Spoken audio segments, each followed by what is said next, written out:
Muy buenas tardes. Vamos a empezar en el nombre del Padre, del Hijo y del Espíritu Santo. Amén.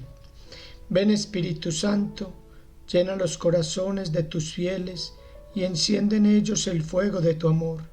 Envía, Señor, tu Espíritu y serán creadas todas las cosas y se renovará la faz de la tierra. Oh Dios, que has instruido los corazones de tus fieles con la luz del Espíritu Santo, haz que guiados por este mismo Espíritu, gustemos las cosas santas y gocemos siempre de sus divinos consuelos por Jesucristo nuestro Señor. Amén. Bueno, vamos a empezar diciendo lo que los hermanos protestantes dicen, que los católicos le pusimos 7 libros a la Biblia. Pues yo lo único que les digo es que la ignorancia es atrevida y a uno no le cabe en la cabeza cuando uno se pone a hablar con un hermano separado y le sale con cosas como esta. Claro, esto no lo dicen todos, esto solo lo dicen algunos hermanos que no tienen nada de conocimiento. Resulta que la Iglesia Católica no le puso 7 libros a la Biblia. La Iglesia Católica le puso 27 libros a la Biblia, sí señores, así como lo oyen. Todo el Nuevo Testamento lo puso la Iglesia Católica. Fue la Iglesia Católica la que organizó la Biblia así tal y como la tenemos ahora. Claro, como la tenemos ahora los católicos, porque los hermanos separados le quitaron estos 7 libros a la Biblia, entonces ya no la tienen como realmente era la Biblia original. Fue la Iglesia Católica la que organizó la Biblia así tal y como la tenemos ahora. Fue la Iglesia Católica la que dijo: esto es palabra de Dios, estos son los libros inspirados por Dios. Si no fuera por la Iglesia Católica que dijo que estos son los libros inspirados por Dios, los hermanos separados en este momento no lo sabrían, porque ¿quién se lo iba a decir? Esto solo lo puede decir aquel que Jesús le entregó las llaves y le dio el poder de atar y de desatar. Es decir, esto es o esto no es. Ahí en Mateo 16:19. No se nos olvide que en el Antiguo Testamento la autoridad la tenían los judíos, pero Jesús, o Dios, le quitó esta autoridad. Vamos a Mateo 21:43, leo. Ahora yo les digo, a ustedes se les quitará el reino de los cielos y será entregado a un pueblo que le hará producir sus frutos. Palabra del Señor. Ahí vemos que Jesús le retiró la autoridad al pueblo de Israel y se la dio a la nueva iglesia. Por eso cuando los judíos hicieron el concilio de Jamnia en el año 90-95 después de Cristo, ellos no tenían ninguna autoridad de Dios, porque Dios ya se la había quitado y se la había dado a la nueva iglesia cristiana, dirigida por los apóstoles, en cabeza del Papa, de Pedro, y le entregó las llaves y le dio toda autoridad para atar y para desatar, y que le prometió que siempre estaría con ella hasta el final del mundo, iluminándola y guiándola. Y esa es la Iglesia Católica en cabeza del Papa. Y él es el único que podía decir: estos son los libros inspirados por Dios. Entonces los hermanos separados saben que la Biblia es palabra de Dios, es porque la Iglesia Católica lo dijo. Por eso cuando uno ve a los hermanos separados con la Biblia debajo del brazo, para arriba y para abajo, y diciendo que la Iglesia Católica es la gran ramera y que el Papa es el anticristo, que la Iglesia se corrompió con Constantino, entonces uno dice: bueno, esta gente no echa una mirada a la historia. Constantino lo único que hizo fue dar libertad de culto.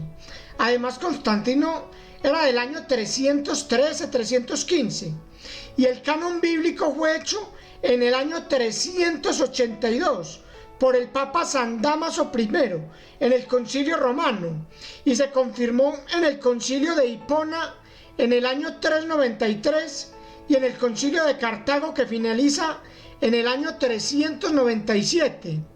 En esos concilios participó San Agustín. Entonces miremos que ya iban 70 años que la iglesia se había corrompido, según los hermanos separados. Y corrompida y todo, dijo: estos son los libros inspirados por Dios. Entonces los hermanos separados, ¿por qué andan tan orgullosos con esta Biblia que fue hecha por esta iglesia que se corrompió? Miremos que todas estas falacias de los hermanos separados se van derrumbando solitas. No tienen ningún sustento, ninguna base que la sostenga. No se nos olvide que el que no tiene a la iglesia por madre no puede tener a Dios por padre. Ahora me dirá algún hermano separado que es que la Biblia no la hizo ningún hombre, que la Biblia la hizo fue Dios. Y yo le digo, es cierto, la Biblia fue inspirada por Dios, pero eso no quiere decir que Dios nos la aventó del cielo así tal y como la tenemos ahora, bien organizadita y con capítulos y versículos. Dios necesitó de hombres para hacer la Biblia, o mejor, quiso utilizar hombres para hacerla. Él perfectamente hubiera podido tirárnosla del cielo, pero no, a Dios no le gusta así. A Dios le gusta realizar sus obras y planes a través de los hombres. Entonces Dios utilizó a hombres para hacer la Biblia. Es cierto que el primer autor de la Biblia es Dios, pero Dios, para llevar a cabo este proyecto, utilizó a unas personas, y a esas personas la iglesia las llamó los agiógrafos, que eran personas guiadas por Dios para llevar a cabo estos escritos sagrados, pero siempre el hombre conservando su libertad. No se nos olvide que Dios nos hizo libres y Dios nunca fuerza la voluntad del ser humano. Dios nunca nos quita libre albedrío. Los hombres que escribieron la Biblia tranquilamente se podrían haber negado. Bueno, en realidad la Biblia se escribió en su totalidad en un lapso de unos 2500 años a través de las vivencias y acontecimientos que vivió el pueblo elegido por Dios. Estos serían los libros históricos, porque también hay otros libros de la Biblia que se denominan libros poéticos, otros libros proféticos. Bueno, hay otros del Nuevo Testamento que son cartas, como las cartas paulinas, y otras que ya son cartas generales. Y también tenemos el Apocalipsis, también conocido como Revelación, y por supuesto los Evangelios, que narran la vida y los acontecimientos de Jesús, el Mesías. Estos hechos los narran 4 evangelistas diferentes, que son las mismas verdades, pero contadas en diferentes versiones.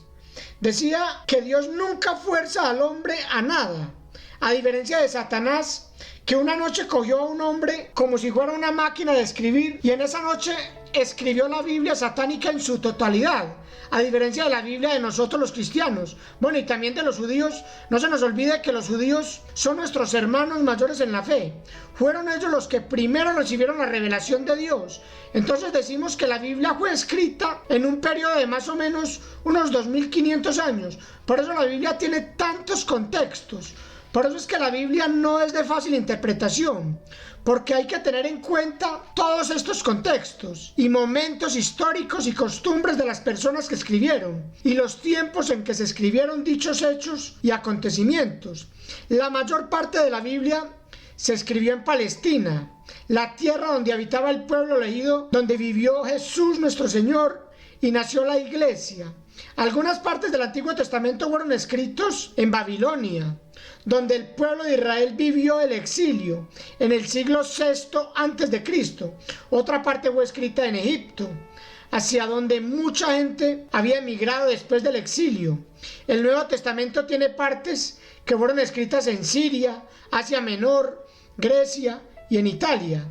La Biblia fue escrita en 3 lenguas diferentes, en hebreo, arameo y griego. La mayor parte del Antiguo Testamento fue escrito en hebreo. En griego se escribieron algunos libros. El hebreo es la lengua que se hablaba en Palestina antes del exilio. Solo una pequeña parte se escribió en arameo. El Nuevo Testamento se escribió en griego, menos el Evangelio de San Mateo, que fue escrito en hebreo y después traducido al griego. En el siglo III a.C., un grupo de personas se dieron a la tarea de traducir el Antiguo Testamento del hebreo al griego. Fue la primera traducción de la Biblia hecha por los judíos que vivían fuera de su patria, y se llamó la versión de los 70, porque según una tradición judía fueron 72 ancianos los traductores. Resulta que el rey Ptolomeo II Filadelfos, unos 200 años antes de Cristo, este rey quiere que toda la literatura de los judíos quede establecida o traducida al idioma universal, que en ese momento era el griego. Entonces este rey manda a pedir a Jerusalén al sumo sacerdote de esa época que le enviara a algunos judíos eruditos, algunos rabinos, para que ellos hicieran la traducción de los libros hebreos al griego. Entonces el sumo sacerdote le manda al rey Ptolomeo 72 ancianos judíos expertos en letras y en sagradas escrituras.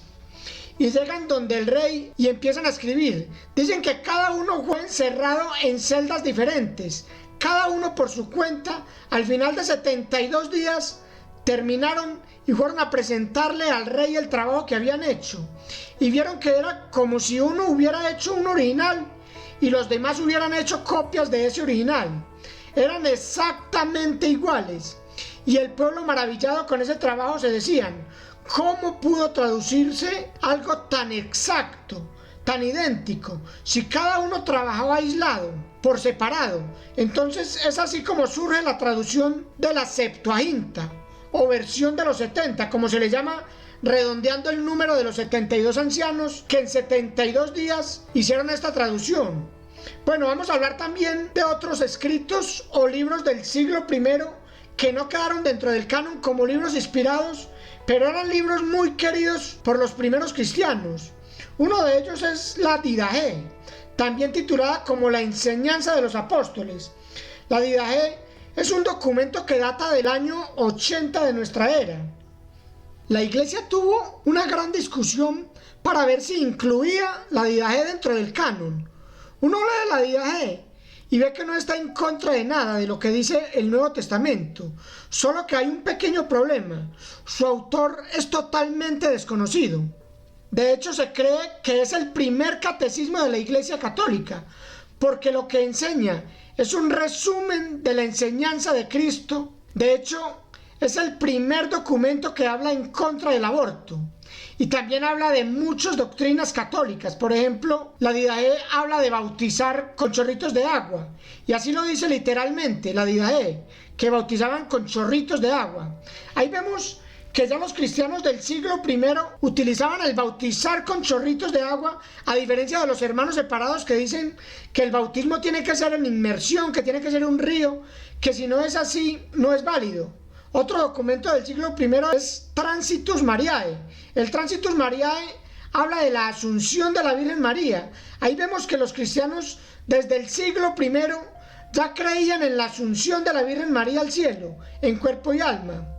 Hay otros documentos del siglo I, por ejemplo, las cartas de los obispos que siguieron después de los apóstoles, aunque estos escritos no quedaron dentro del canon como palabra de Dios. Reflejan la enseñanza de aquellos primeros cristianos del siglo I, siglo II y siglo III, aunque todos estos escritos y muchos otros que no quedaron dentro del canon son libros muy queridos por la iglesia y quedaron como libros apócrifos. Aunque a la palabra apócrifo los hermanos protestantes le han dado una mala interpretación y se han encargado de poner esas palabras como algo falso. Pero resulta que la palabra apócrifo no significa falso. La palabra apócrifo significa escondido, oculto.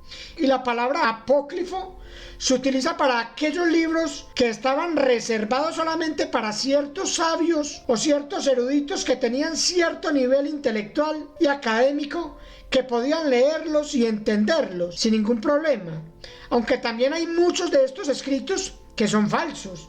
Por ejemplo, el Evangelio de Judas y el Evangelio de María Magdalena, que Discovery Channel ha hecho un documental por cada uno de estos evangelios, y resulta que ellos mismos en su documental terminan diciendo que esos libros fueron hechos hasta el siglo III, por lo tanto son unos evangelios falsos, porque no puede ser ni de Judas ni de María Magdalena, porque ellos fueron del siglo I, mientras que los libros del Nuevo Testamento sí se puede comprobar que son del siglo I.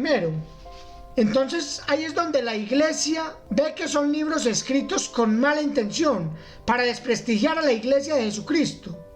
Y aquí vamos a entrar a hablar de los libros deuterocanónicos. Ojo, ¿qué significa esto de deutero? O sea, que viene de segundo. Por ejemplo, Deuteronomio, la segunda ley. Deuterocanónico significa del segundo canon o de la segunda lista, mientras que los otros libros de la Biblia son llamados los protocanónicos, o sea, del primer canon.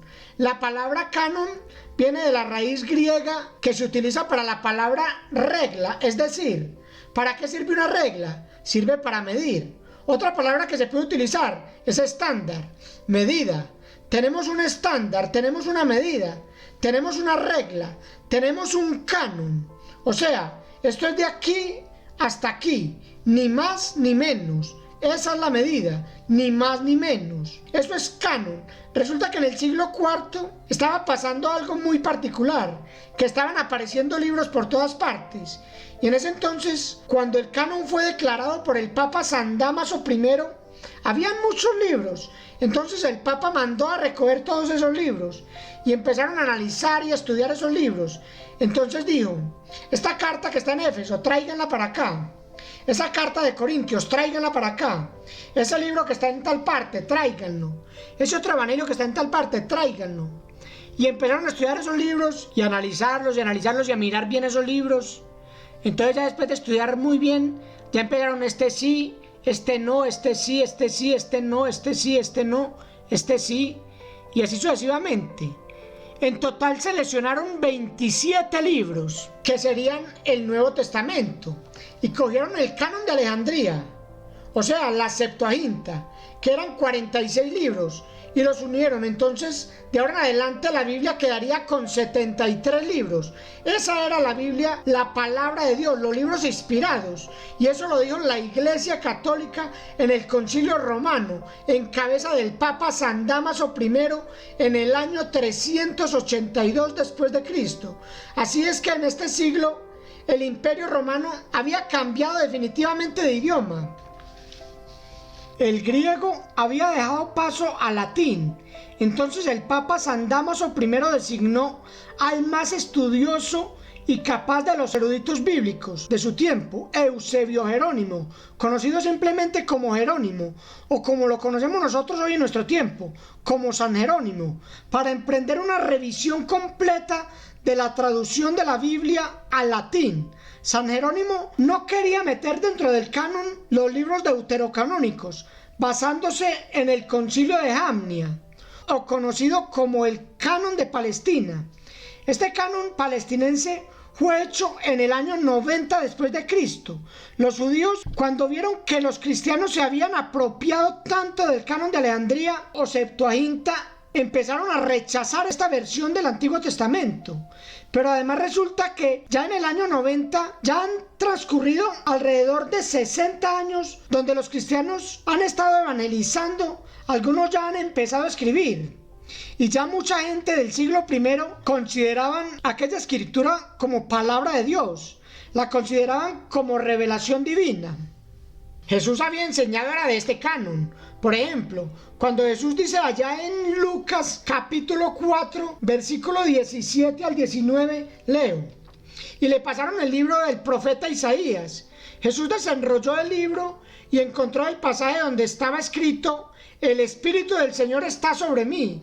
Él me ha ungido para llevar buenas noticias a los pobres, para anunciar la libertad a los cautivos y a los ciegos que pronto van a ver, para poner en libertad a los oprimidos y proclamar el año del Señor.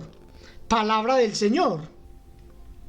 Pregunto, ¿de qué escritura está leyendo Jesús? ¿De la Septuaginta? ¿Del Canon de Alejandría? ¿Cómo lo sabemos? Fácil, porque el Canon de Palestina todavía no se había hecho. El Canon de Palestina lo hicieron los judíos en el Concilio de Jamnia en el año 90-95 después de Cristo. Ahora vamos a otra cita que es clave también. Vamos a 2 de Timoteo capítulo 3 versículos 16. Leo: toda escritura está inspirada por Dios y es útil para enseñar, rebatir, corregir y guiar en el bien. Palabra de Dios. ¿De qué escritura está hablando Pablo? ¿Incluye la carta que está escribiendo? Claro que no. De hecho, en ese momento Pablo no sabía que esta carta iba a ser inspirada. Él no sabía que esta carta iba a quedar dentro del canon. Él solamente le estaba enviando cartas a las iglesias, en ese caso a su discípulo Timoteo. ¿Cómo sabemos que el tema que Pablo se traía con Timoteo, de qué canon era? Si leemos 2 versículos antes, lo vamos a entender. 2 de Timoteo capítulo 3 Versículo 14, vamos a leer desde ahí. Leo. Tú en cambio, quédate con lo que has aprendido y de lo que estás seguro, sabiendo de quién lo recibiste. Además, desde tu niñez, conoces las Sagradas Escrituras. Ellas te darán la sabiduría que lleva a la salvación mediante la fe en Cristo Jesús, palabra de Dios. Miremos que termina de decirle eso a Timoteo y le sigue diciendo: toda escritura es útil para enseñar, rebatir, corregir y guiar, Miremos que le estaba diciendo a Timoteo que cuando él era niño conocía las escrituras, pero cuando Timoteo era niño no existía el Nuevo Testamento. Entonces, ¿a qué escritura se estaba refiriendo Pablo? Del Antiguo Testamento, por supuesto. Entonces aquí hay un problema, porque si decimos que toda escritura es inspirada por Dios y Pablo le está hablando del Antiguo Testamento, ¿de cuál versión del Antiguo Testamento le estaba hablando Pablo? Le estaba refiriendo del Canon de Alejandría, de la Septuaginta. Y en esta traducción de los 70s se incluyeron los 7 libros deuterocanónicos, los 7 libros que le faltan a las Biblias de nuestros queridos hermanos separados. Además, el canon de Palestina, el canon de los judíos, todavía no se había hecho. El canon de Palestina se hizo entre el año 90 y 100 después de Cristo. Y Pablo escribió esta carta por ahí en el año 60 más o menos. Entonces los judíos, cuando ven que los cristianos empiezan a escribir y que mucha gente se está uniendo a los cristianos, hacen este concilio de Jamnia. Este es un concilio anticristiano. Y ellos en este concilio utilizan 3 criterios para decir qué es palabra de Dios y qué no es palabra de Dios. En este concilio se establece el canon corto, el canon palestinense de 39 libros. El Nuevo Testamento, como lo hicieron los cristianos, decían que los textos tenían que haber sido escritos en hebreo o en arameo. Entonces, ¿qué hicieron con este primer criterio? Anular por completo el Nuevo Testamento. ¿Por qué? Porque el Nuevo Testamento fue escrito en griego. Todo lo que escribieron los apóstoles lo escribieron en griego. ¿Por qué los apóstoles escribieron en griego y no en hebreo o en arameo? Por una razón: porque el griego era la lengua comercial en ese tiempo. Es como decir el inglés en este momento. Y los apóstoles iban a ser evangelizadores. Entonces empezaron a escribir en griego, la lengua que era más popular. Y después del siglo IV, también los cristianos no solo adoptan el griego, sino también el latín, porque el latín era la lengua más comercial en ese momento. Era la lengua de los científicos, era la lengua de los filósofos, era la lengua de todas las culturas en el antiguo mundo. Lo que se llama el antiguo mundo, aparte de Europa y demás, se hablaba el latín. Todavía hoy en día muchos escritores utilizan el latín por la riqueza lingüística que él tiene, y la Iglesia adopta el latín como lengua oficial. Por eso es que San Jerónimo traduce la Biblia al latín y sale la Vulgata, para que llegue a todos los países en una lengua que pueda ser comprendida por muchos países diferentes. Ahora bien, el concilio de Jamnia era un no a todo lo escrito en griego. Y ahí eliminaron el Evangelio de Mateo, el Evangelio de Marcos, el Evangelio de Juan. Pero hubo un problema. También eliminaron los 7 libros deuterocanónicos, porque no encontraron traducción en hebreo o en arameo, solo en griego. Y eso automáticamente hizo que fueran descartados estos 7 libros, llamados deuterocanónicos. Hubo un segundo criterio, que estos libros tenían que haber sido escritos antes del tiempo de Esdras, más o menos 300 años antes de Cristo. Con esto ellos lo que hacen es eliminar todo el Nuevo Testamento, porque en el Nuevo Testamento sí había un evangelio que había sido escrito en hebreo, y era el Evangelio de Mateo, que tiene 2 versiones, una en hebreo y otra en griego. Entonces, claro, ellos dijeron: eliminamos por completo todo lo que venga posterior al tiempo de Esdras. Entonces, todo lo que haya sido escrito antes de Esdras es lo que va a quedar dentro del canon judío. Y el otro criterio es que tenían que haber sido escritos en Palestina, es decir, en todo lo que es la región judía, tanto Jerusalén como todos los pueblos aledaños que pertenecen a Palestina. Y resulta que muchos de los escritos del Nuevo Testamento habían sido escritos fuera de Palestina. Entonces, con esto, ellos aseguraban que todo lo del Nuevo Testamento quedaría eliminado. Pero además, este concilio no se quedó allí, porque como era un concilio anticristiano, entonces no solamente definieron el canon judío, sino que además de esto declararon a Jesús como un bastardo, y a los cristianos los trataron de malditos, de anatemas. Y ese es el concilio que utilizó Martín Lutero.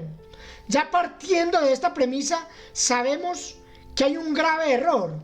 Entonces les decía que San Jerónimo no quería aceptar los libros deuterocanónicos, pero llegó otro santo y le dijo: Jerónimo, ¿tú te crees más que la iglesia? Si la iglesia dice que esos libros son inspirados, yo lo creo. Y ese otro santo era San Agustín, y le dice a San Jerónimo: yo creo que estos libros son inspirados, porque la iglesia me lo dice. Si la iglesia no me dice que estos libros son inspirados, yo no lo creo. Porque la que tiene el poder de atar y de desatar es la iglesia. Si la iglesia católica no se ha equivocado en los libros del Nuevo Testamento, tampoco se equivocan los del Antiguo Testamento. San Jerónimo reconoció el error y los incluye. San Jerónimo se estaba basando en el concilio de Jamnia, y eso lo ponía a dudar, más que todo por una futura conversión de los judíos al cristianismo, porque como ellos no los consideraban inspirados, él sentía como que los iba a apartar un poco. Sin embargo, eso no afectó en nada la fe de la iglesia. Con esta traducción que él nos entrega, que es la Vulgata, bueno, ahora vamos a ver que en el Nuevo Testamento también hay libros deuterocanónicos. Por ejemplo, la carta a los Hebreos, la carta de Santiago, la carta de Judas, segunda de Pedro, segunda y tercera de Juan, y el Apocalipsis. ¿Por qué les llaman deuterocanónicos a estos libros? Porque la iglesia recopiló un grupo de libros y dijo: estos son inspiración divina, pero luego agarró este otro grupo y empezó a seleccionar. Por eso se habla de un segundo canon del Nuevo Testamento, los deuterocanónicos del Nuevo Testamento. De manera que si nuestros hermanos no católicos dicen que los deuterocanónicos no son inspirados, tendrían que hacer lo que hizo Martín Lutero, decir que la epístola de Santiago es una epístola de paja. Eso dijo Martín Lutero, que esa epístola era de paja, que esa epístola no servía para nada. Lo mismo pasó con el Apocalipsis. Él rechazó varios libros del Nuevo Testamento. Eso no lo saben muchos hermanos no católicos. Ahora voy a mencionar algunas de las disputas que hubieron en el Concilio de Cartago. Orígenes, en el siglo III, escribe: Pedro, sobre quien se edificó la iglesia de Cristo, contra la cual las puertas del infierno no prevalecerán, nos dejó solo una epístola de reconocida autenticidad. Sin embargo, hay una segunda que es dudosa, porque posiblemente segunda de Pedro no la escribe Pedro, sino su escriba. ¿Y quién era su escriba? Marcos, del que él hace mención en la primera epístola. Entonces significa que no es de Pedro, pero todo lo que se enseña en ella lo aprendió de Pedro. Entonces nosotros reconocemos la autoridad de Pedro porque sabemos que es la enseñanza directa de él. Y así, segunda de Pedro, con varias cartas del Nuevo Testamento, por ejemplo, Clemente de Alejandría, siglo II, creía inspirado el pastor de Hermas, y el Apocalipsis de Pedro, el cual era leído cada Viernes Santo en la liturgia de Palestina. Usted lee el pastor de Hermas y es una lectura hermosa, cristiana. Ustedes leen el Apocalipsis de Pedro y dicen: esto es cristiano. Pero la iglesia dice: no, esto no van a quedar dentro del canon bíblico. Y yo le creo a la iglesia. Eusebio, en el siglo IV, comenta sobre la lista de los libros que habían sido cuestionados, y él da una lista de un canon, el canon corto del Nuevo Testamento. Faltaban las otras epístolas, que son definidas luego y quedan como deuterocanónicos del Nuevo Testamento. Eusebio, al referirse al Apocalipsis, dice que es fraudulento, pero aclara que muchos lo aceptaban. Entonces, ¿a quién le creo? Porque Eusebio era un padre de la iglesia. También Orígenes fue padre de la iglesia. Entonces, ¿a quién le creo? Yo le creo a la iglesia, porque la iglesia es a la que se le da la autoridad. La iglesia es columna y fundamento de la verdad, en cabeza de Pedro. Bueno, vamos a dar esta primera parte hasta aquí. No se pierdan la segunda parte. Vamos a terminar con un Padre Nuestro para darle la gloria a Dios. Padre nuestro que estáis en el cielo, santificado sea tu nombre. Venga a nosotros tu reino. Hágase tu voluntad en la tierra como en el cielo. Dadnos hoy el pan de cada día y perdona nuestras ofensas, como también nosotros perdonamos a los que nos ofenden. Y no nos dejes caer en la tentación, y líbranos del mal. Amén. Gloria al Padre, al Hijo y al Espíritu Santo, como era en un principio, es ahora y siempre, por los siglos de los siglos. Amén. No se pierdan la segunda parte de este tema del canon bíblico. Si les gustó el videito, denle like, suscríbanse al canal y pueden dejar los comentarios también debajo si alguna cosita. Que Dios los bendiga.